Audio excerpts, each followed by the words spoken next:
Truth, where illumined minds meet. Philosophy Illuminates the World Crisis. Quest Series 5, Video Number 6. Readings from the Writings of Paul Brunton. Presented by the Paul Brunton Philosophic Foundation. Part 1. Humanity's inner nature manifests our world. Everything in the cosmos is passing through various stages of unfoldment, and because it originates in the divine substance, all the possibilities of such unfoldment, from lowest to highest, are inherent in it as a part of its innermost nature. Because it is the inner life which, after all, manifests itself in the outer one, because it is the underlying idea which molds the character and form of every epoch. What is the special idea coming into birth during this present time, when an entire epoch is disintegrating before our very eyes? We must look at and judge contemporary history by its secret connection with a special evolutionary crisis, which intellect, at present, only obscures, and which insight alone can reveal.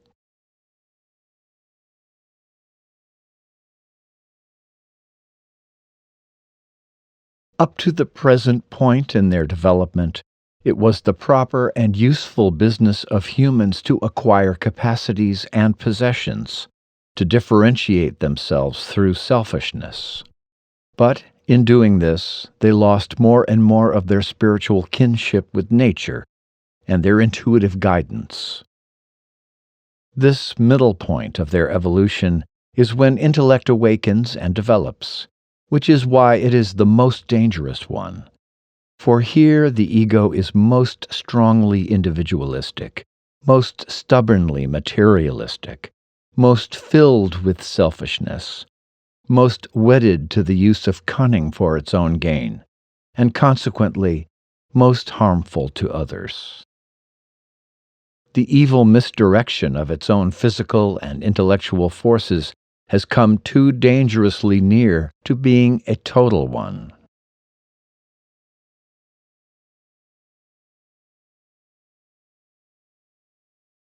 This is not in accord with the higher meaning of life.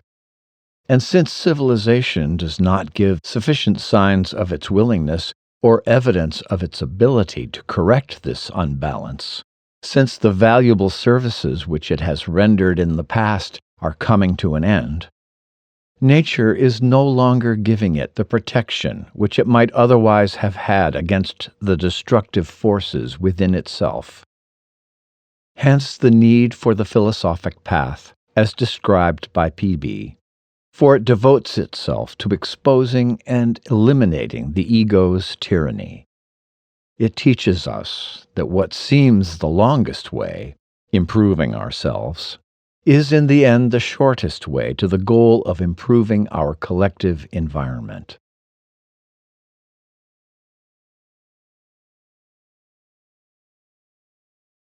No other epoch of history ever offered so much opportunity as now to create a worthwhile everyday life for all of humanity.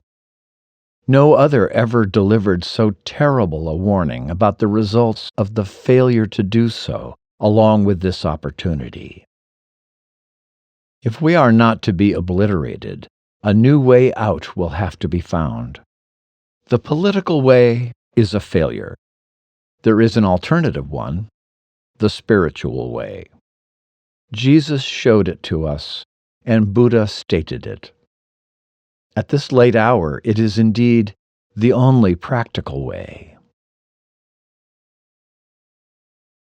Part 2. To survive, humanity must develop a new intelligence.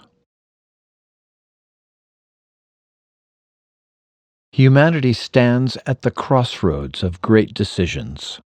Before it lies the path of power, a path leading to enslavement and self-destruction, and the path of enlightenment, through control of the forces within us, leading to deliberation and self-realization. Lama Govinda, author of Foundations of Tibetan Mysticism. The personal ego of a human being forms itself out of the impersonal life of the universe like a wave forming itself out of the ocean. It constricts, confines, restricts, and limits that infinite life to a small finite area. The wave does just the same to the water of the ocean. The ego shuts out so much of the power and intelligence contained in the universal being that it seems to belong to an entirely different and utterly inferior order of existence. The wave, too, since it forms itself only on the surface of the water, gives no indication in its tiny stature of the tremendous depth and breadth and volume of water beneath it.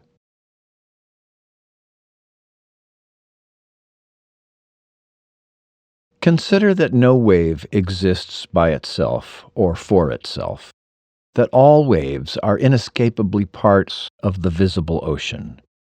In the same way, no individual life can separate itself from the all-life, but is always a part of it in some way or other. Yet the idea of separateness is held by millions. This idea is an illusion. From it springs their direst troubles.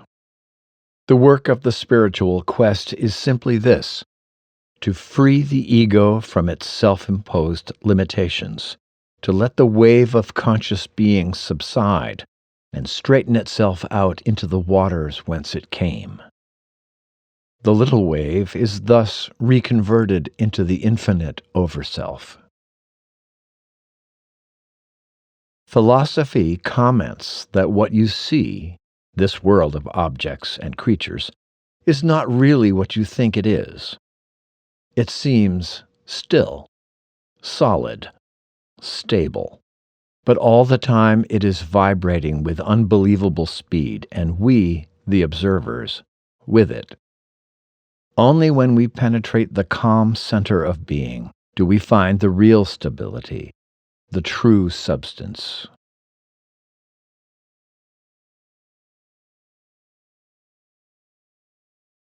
It is only in this stillness that you will find what you are looking for.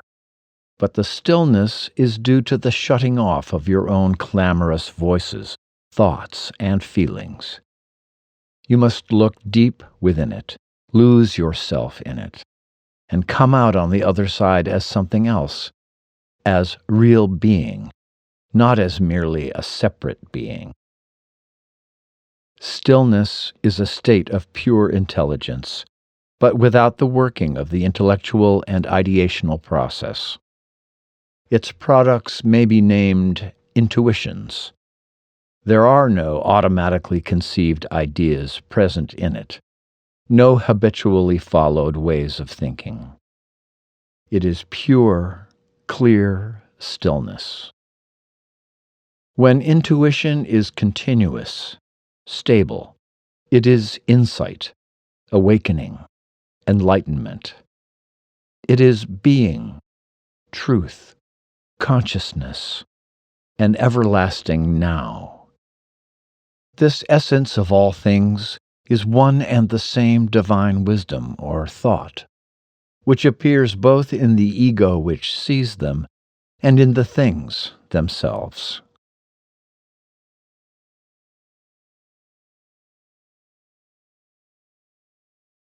The ego as an individuality, a distinct identity, remains. But it becomes reborn, purified, humbled before the higher power, no longer narrow in interests, no longer tyrannizing, no longer selfish. For as an enlightened being, it may remain harmless to all beings, benevolent to all creatures, respondent to a timeless consciousness enfolding its ordinary personality. The critical changes and unprecedented events through which we are passing today call for a correct lead. It is an inescapable duty and sacred responsibility on the part of those who have the requisite knowledge to provide such a lead.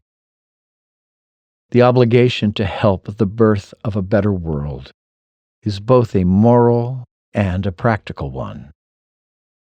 It is now paramount that we do so.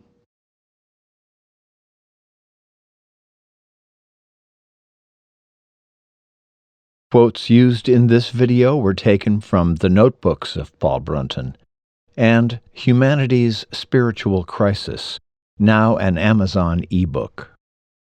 Paul Brunton, 1898 to 1981, a best-selling British author of a dozen books, spent much of his early life researching the original sacred teachings of Western and Eastern spiritual traditions.